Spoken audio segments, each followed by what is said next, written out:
Well, that interest that developed and nurtured in the liberal arts environment, the chemistry and the archaeology, that persisted through my graduation. And so as I graduated from Center, I was really wondering, which path am I going to take? But I had begun to hear about this small niche field called cultural heritage chemistry. And so I thought that might be a possibility. So as I went around to graduate schools in chemistry, interviewing there, I would talk to the faculty and I would ask them about this. And I was really surprised at what I heard. Many of those faculty told me that that probably was not a viable career opportunity. Other faculty members would say, you know, it's about time that you got serious about your education and began to focus. But persistence paid off, and after a while, I met a sympathetic ear, a senior faculty member at Duke University. And I think he was a lot like me. I think he had a lot of different interests. And so although he didn't know about cultural heritage chemistry, he was willing to work with me and give me that support to explore it. So we made a pact. I would spend 9 months, the academic year, in his lab doing my dissertation work in analytical spectroscopy. And then he would cut me loose for 3 months in the summer. And I would join the Duke excavators at the 2 sites in Galilee that they were excavating to learn about archaeological methods. And so this was really a marriage made in heaven. Now, there's no direct route into cultural heritage chemistry. You can't get your PhD in it, for instance. And so most of my colleagues have knitted together a series of experiences that really lay the foundation for their training. And so I needed to do the same thing. This required being open to opportunities as they presented themselves, and sometimes going out on a limb.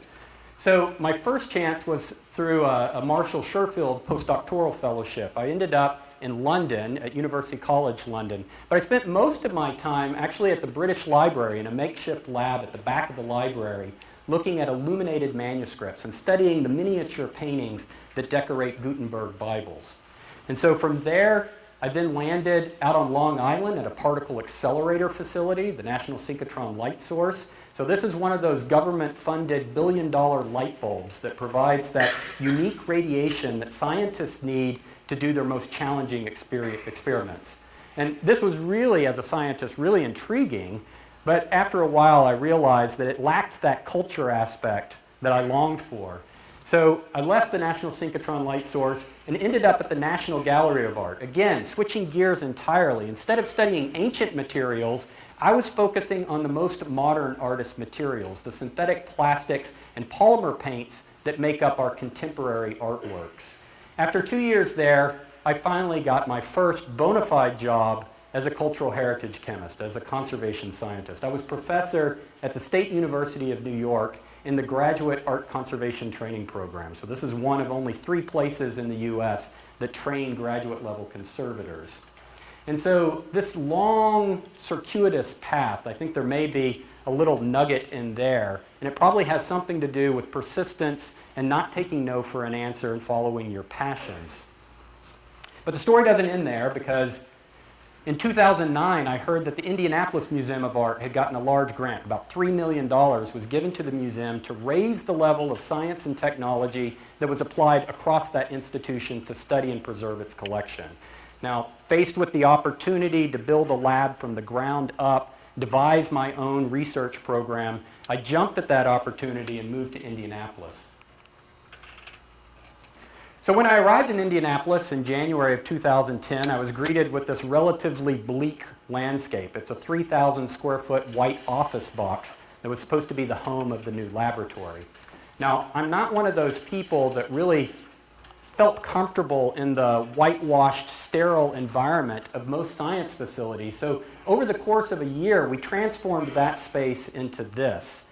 And so it's got a much warmer historical feel to it. And it's designed with a contemporary take on the arts and crafts movement. And I don't want to give you the wrong impression, though. This is state-of-the-art in every way. And what's important is it was purpose-built for the analysis on-site of priceless works of art. Now, when people come to my lab and they talk with me about what I do, they often end by saying, oh, so you're kind of like an art detective. You're like a CSI on TV. And I'm an adjunct in the forensic science program at IUPUI. That's the joint IU Purdue campus. So I know a little bit about forensic science, and I chuckle at that because that's a totally inaccurate portrayal of what forensic science is really like. And so I'm sure you're familiar with these shows. If you take Greg Sanders from CSI Las Vegas, in any one episode of that show, he's going to be doing crime scene photography. He's going to collect trace evidence, perform ballistics analysis, help out in autopsies, and of course he can run every piece of analytical equipment in the lab and solve a crime in 45 minutes or less. And that, of course, is totally inaccurate for most forensic scientists. But on reflection, it's a lot like my job. Because as a conservation scientist, we're in a museum that has a diverse collection of materials. And so we have to be that jack of all trades. We have to move seamlessly from material to material, from instrument to instrument. And on top of all the analytical chemistry, we need to know something about the general periods of artwork and specific artists. We need to know something about the studio practices of artists and how art is made. And finally, we need to be familiar with that wide range of materials, both modern and traditional, that have been used to manufacture artwork. And I joke with people that come into my lab and I say that Mondays it's Dutch Old Masters, and on Tuesdays it's contemporary artworks, and on Wednesdays it's ethnographic textiles. And that's not unrealistic for the sort of workflow and the changeover that happens in my lab. And it's one of the most enjoyable things about my job is that it's constantly something new. It never gets dull. And so when an object comes into the lab, I'm scrambling off to the library to try and learn something about its chemistry, something about its history, and then to devise an analytical plan for teasing out its secrets. So this forces you to be a lifelong learner, but that's fine with me because it doesn't seem like work when you're doing something that you really love. At heart, though, we're all analysts, and we're trying to answer this question, what is this stuff? We get to work with a great group of collaborators, so a lot of the times we're working with our conservation staff, and we do analysis of artwork to inform their treatment so that they choose materials and methods that are going to be effective in restoring the piece, but also safe and sympathetic. We're also working with our curators and visiting art historians, and now we're doing materials analysis, but it's more geared at trying to interpret the materials in our collection. So there's a lot of questions that curators can raise that just aren't open to provenance and connoisseurship, but the answer might be locked in the chemistry of that object. So we can answer questions like, who made this? When was this made? Has this changed appearance due to degradation, or is this what it always looked like? And then there's that perennially sexy topic of authentication. Is this even a real artwork, or might it be a fake and a forgery? And that involves a lot of my work at the museum. So I said before that I wanted to end with a few insights into the type of projects that we run at the museum, the role that a scientist can play in a fine arts museum. And I have two paintings that I was going to talk about. I think in the end, based on time, I'm just going to be able to deal with this guy down here. It's a painting by Vincent van Gogh, and it actually doesn't belong to the Indianapolis Museum of Art. It's in the collection of the Cincinnati Art Museum. So Undergrowth with Two Figures is a fantastic canvas. It was painted by Vincent van Gogh in Auvers-sur-Oise in France in June of 1890. And if you notice, that date is just 5 weeks after or before his death date. So this was created just 5 weeks before Van Gogh died of a self-inflicted gunshot wound. So this was the result of a lifelong struggle that he had with manic depressive disorder. And it's a wonderful canvas. It's this unusual format we call a double square. So it's about 1 meter long and only 50 centimeters high. It's incredibly colorful and also incredibly textured on its surface. Van Gogh was an interesting artist. He wrote all the time, about 1,000 letters we have from him, most of them to his brother Theo in Paris. Theo was his emotional crutch and also his financier. And so he'd write these letters to Theo describing where he'd been, thoughts he was having, his bouts with depression. And at the same time, he would talk about his artwork, paintings he had just finished, materials he needed Theo to send him from the art suppliers in Paris. So it's a treasure trove for art historians. In this letter from July of 1890, we actually see that he sketched out Undergrowth with Two Figures right there in the margin. And he goes on to describe this painting. He says, then undergrowth, violent trucks of poplars which cross the landscape perpendicular like columns. The depths of the undergrowth are blue, and under the big trunks the flowery meadow. It's white, pink, yellow, green, long russet grasses and flowers. So this is a very florid description of our artwork. And in fact, he's spoken about it just the week before. He mentions it again to Theo in relationship to another painting. He says, then I have a canvas 1 meter long by 50 centimeters high, that's the double square, of fields of wheat, so that's the other painting, and one that makes a pendant of undergrowth. So a pendant is intended to be shown side by side with another painting. It's lilac trunks of poplars, and underneath them some flower-dotted grass, pink, yellow, white, and various greens. And so when you look at that canvas, you certainly see the yellows and the oranges, you see a variety of greens. There's a lot of white flowers on that canvas, but this sounds a little hollow when you read it carefully. It's the nature of that word pink. Where is the pink in this artwork? Well, this artwork had been treated in preparation for an exhibition, and the conservators in Cincinnati had noticed these little telltale traces of pink right around the perimeter, the part that would have been covered by the frame and not been exposed to light. And so they asked us, could we do a palette study of Van Gogh's painting and identify what is happening with that pink? Well, to do that, we need some samples to analyze in the lab, and fortunately, or unfortunately, I guess it depends on your point of view, little bits of paint had broken off of that canvas and become lodged in the varnish. So the conservators were able to cut those out, clean them up. If they could figure out where they belonged, they actually glued them back into place, but there were all these little crumbs that were left over that they couldn't identify. So these became the samples that they could send to our lab for analysis. And if you notice, a number of them have this deep pink color with a little rind of faded white on the surface. So these are ideal for analysis. We utilize a variety of techniques, but one of our workhorse instruments is Raman laser spectroscopy. And I'm not going to go into the physics or chemistry of how this works, but simply put, we bounce a laser beam off of an object and we look at how that laser scatters. And the scattering is going to be characteristic of the molecules that it's interacting with.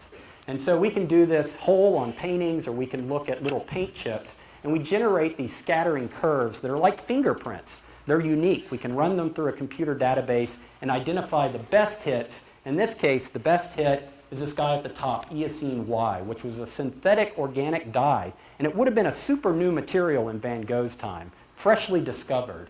It was quickly incorporated onto the painter's palette as this pigment geranium lake, and unfortunately, it was incredibly fugitive. It would fade in a matter of years. Van Gogh didn't see this because he didn't live long enough.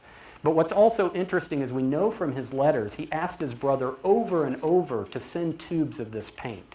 So you have to imagine when you go in an art museum and you see a Van Gogh painting, especially if it's from late in his career, it's probably dramatically different from how he left it on his easel. Well, that was just half of the story. Well, we analyzed all 22 of those paint chips, so we could actually come up with the full palette that Van Gogh used in painting his artwork. It's very colorful. It includes synthetic dyes as well as mineral pigments. It's a very avant-garde, a very modern palette for the time. But that only answered half the question. The other question was, we know why it faded, but where was the pink originally? Now, on this canvas, there are 387 white flowers. And some of them are white because Van Gogh painted them white, and some of them are white because they were pink and faded. And so we wanted to know if we could determine between them. Well, that meant the painting had to come to the IMA. So in the dead of night, we transferred the painting to the museum. It was about to go out on an exhibition, so we only had about 5 days to do this work. We're going to use a technique called X-ray fluorescence, and the identification of eosine is really locked up in this structure, because you'll notice these bromine atoms that are substituents on that organic structure. Eosine is about the only artist material that contains bromine. So if we can identify bromine, we can identify eosine. And using this technique of X-ray fluorescence, it's X-ray based, so that's going to penetrate through the faded surface and analyze the bulk pigment underneath. And it's an elemental spectroscopy, so it's going to tell us if there's bromine present. Well, there's the 387 analyses, and they're all just being identified with numbers in Photoshop.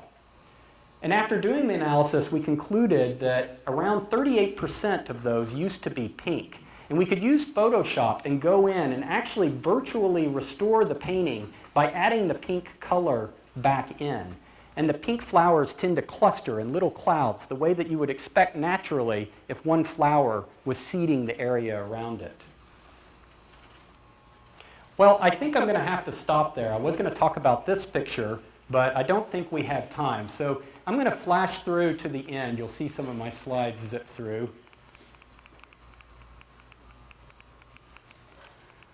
This is like the accelerated version of the talk. And I want to end here. I hope that in discussing my career, maybe you got some bits of inspiration, maybe some new themes have arisen.